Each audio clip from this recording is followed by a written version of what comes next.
MrStudofRC here. I am going to do the year and 20-day review of my Blade 450X, along with a few of other things, but they'll be separate videos. So, 450X has been an awesome helicopter. This is not the case it comes in. This is not the stock case. I bought this case from Blade for about $70 after I bought it because I thought $70 to protect a $500 helicopter wasn't. It was a good idea-ish. 1/5 price. It's good idea. So I got this. This is not the case that it comes with. It's been pretty useful. Pretty scratched up, so I definitely have protected the helicopter from damage with it. This is a fully upgraded helicopter. Well, not fully upgraded, but pretty close. Ugh. So, here's the heli itself. I will come up there and I will show you the detailed parts after I go over them. Blade holder, boom. These are the stock blades that come with it. I just left them on. But I did put upgraded carbon fiber tail blades on it. One thing that I have noticed about this helicopter, one thing that I have not liked about it, is the plastic geared servos. They always strip out. If you have the helicopter on and you barely nudge the blades, they're gone, they're stripped out. And then you have to replace a $17 servo, or if you're lucky, you can replace a $3 gear set, but after a while, it just starts getting annoying, getting on your nerves. So I put Align metal geared servos. I just had to reprogram the BeastX system to a different servo frequency for all of them, and it wasn't actually that hard. A few adjustment things, but they work perfectly. They're awesome servos. So I have all cyclic servos upgraded to Align, 415M servos, and the tail is a Align 425M, I think. Yep, Align 425M tail servo. So all cyclics and the tail are all upgraded to metal geared. I also put an external BEC in this helicopter, and you may be wondering, now why would he put an external BEC in a helicopter that has the BEC included in the ESC? And most new helicopters do, so I guess, yeah. But anyways, ESC does include a BEC, but if you put an external BEC in it, it takes the stress off the actual ESC, because that ESC does not have to do the work to supply the voltage to the receiver in your servos, which is pretty much what a BEC does. So it takes your stress off the ESC and it's not as prone to break with this external BEC in it.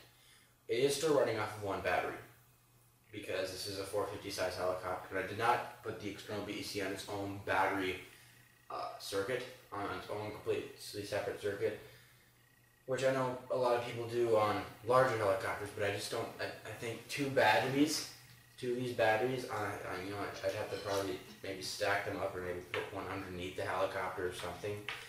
And two batteries on a helicopter like this, not extremely large, but still a pretty powerful helicopter, would still decrease its performance, and I just did not want that decrease in performance.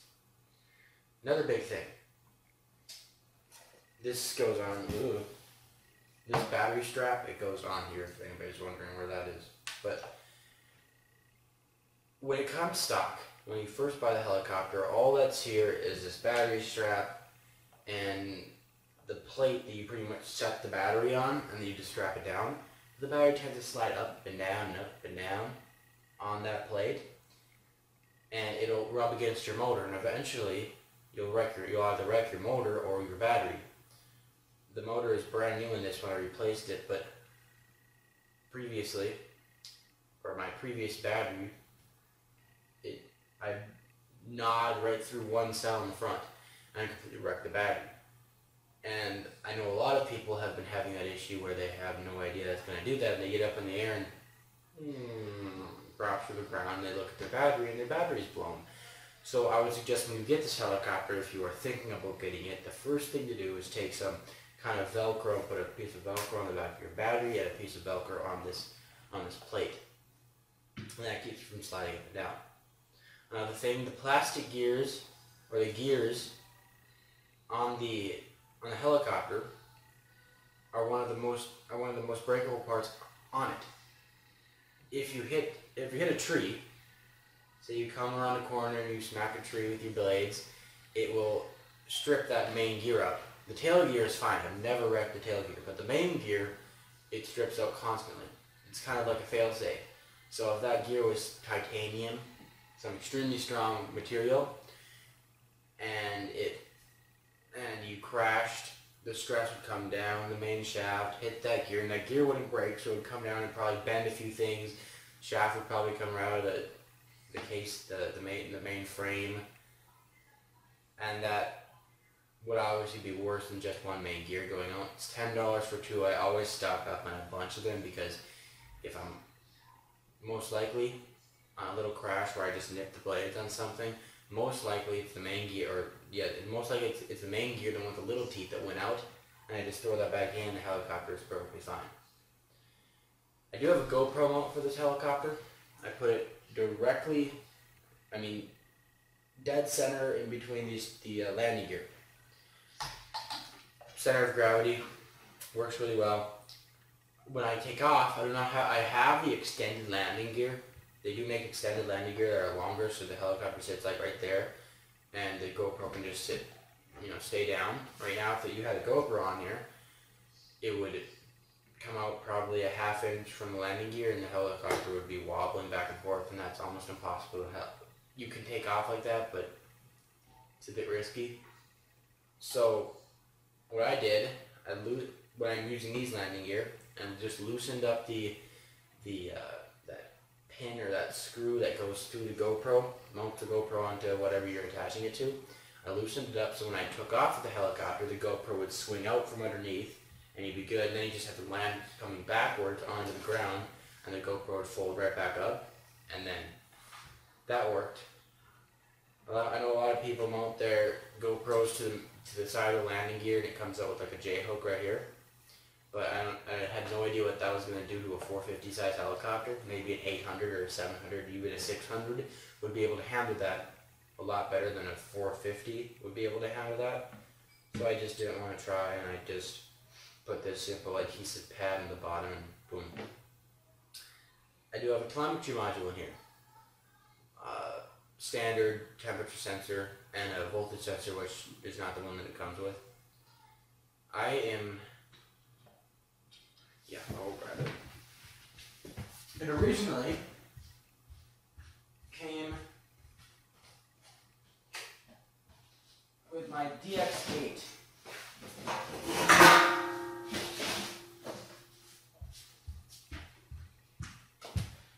Originally it came with my DX8.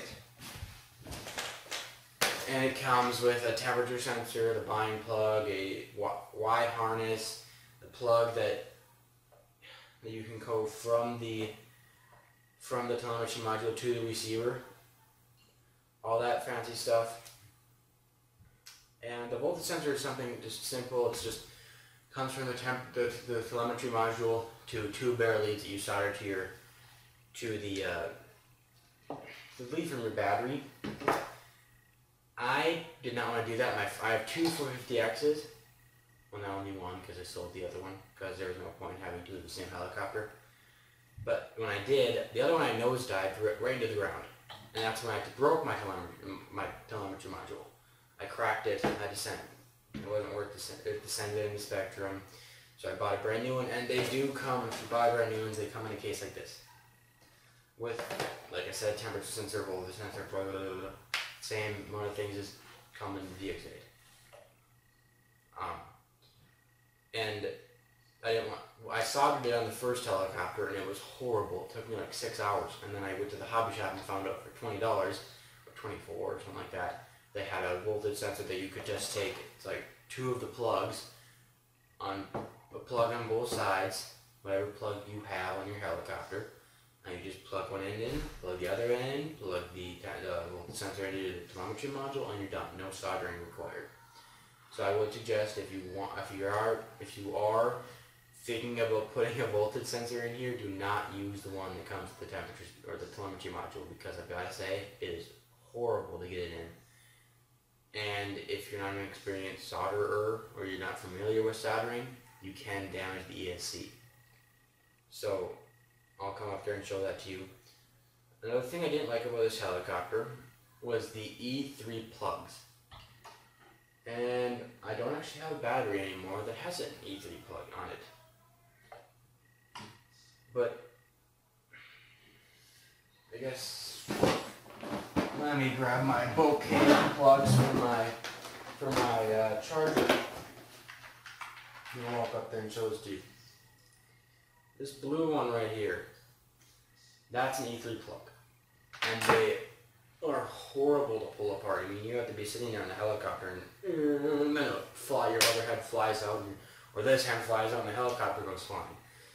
So I did put a new plug on it, Ultra D connector. They come apart a lot easier. It's a lot more convenient. So I did put that new plug on. Other than that, I think that's about it. It has been an awesome helicopter. This one, I've actually never crashed.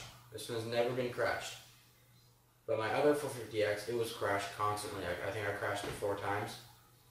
And costs were obviously up there just because of the size of the helicopter, but it actually handled well. When I nosedived into the ground, I had a swelled up eye, and I couldn't see. I lost sight of the helicopter and I just nosedived right into the ground. And the only thing that broke on it was the tail boom and that telemetry module. Other than that, all the replacing of the parts was just me wanting to reassure that the helicopter was fine.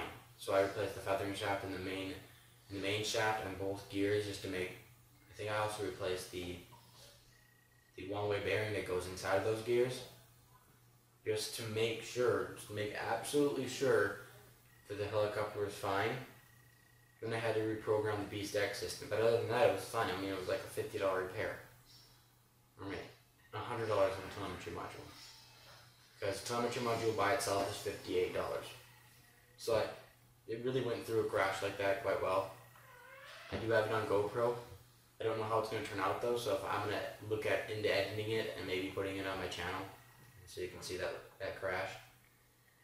But it was a pretty bad one, and I came through with a lot less broken parts than I thought I would. So it has been a durable helicopter for the size that it is. It's been one awesome helicopter. Ooh. I also upgraded the body. This is not the stock body that comes with it. The stock is a blue body, and I'm sure if you're looking at buying this helicopter, you probably know what it looks like. This was an upgrade body. You can also buy fiberglass upgrade canopies from Horizon Hobby. They sell those. I think I'm looking to buy one because I'm going to replace, I'm going to completely upgrade the whole helicopter with aluminum and carbon fiber parts. And on a micro helicopter, I would suggest doing that. It weighs it down so much, but on a helicopter like this, it honestly does not. For what you're getting, sturdier, higher quality parts, you honestly aren't decreasing your performance all too much. So I think I'm going to get a fiberglass canopy and then all aluminum and carbon fiber parts throughout the helicopter, and I'm going to make this thing look sick. But that's a winter project. So maybe I'll do like an upgrade video or something. I have no idea. So I'll sit down here in this nifty seat. Now, external BEC is this little blue, cylinder in there. And here's what I was talking about, this voltage sensor. Just 2 plugs on the end. Put Velcro on this plate that the battery sits on. Temperature sensor right in there, that little red piece. It just wraps around the motor and it senses the temperature of it. Telemetry module. Here's the Y harness. Here's the plug that goes, whoops, yeah, that is. Here's the plug that goes from the receiver, the B-Stick system, to the telemetry module. There is the telemetry module itself, right there. Oh, Here are my carbon fiber tail blades. They look pretty awesome, especially with these stock blades.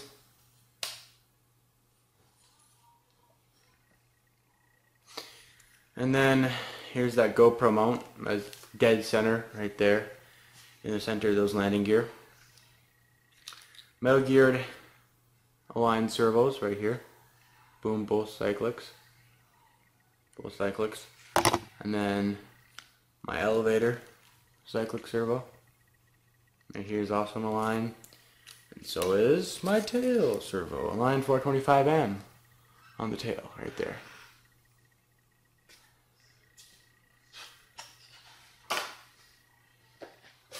Here is the box for the telemetry module.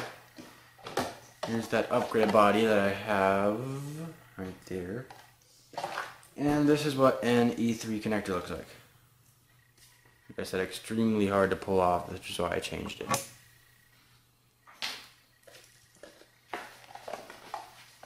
So yeah, that's the 450X.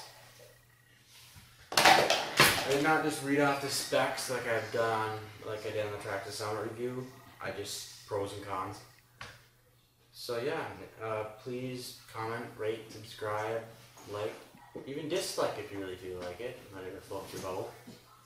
So for now, this was a 1 year and 20-day review of the Blade 450X. MrStudofRC signing off.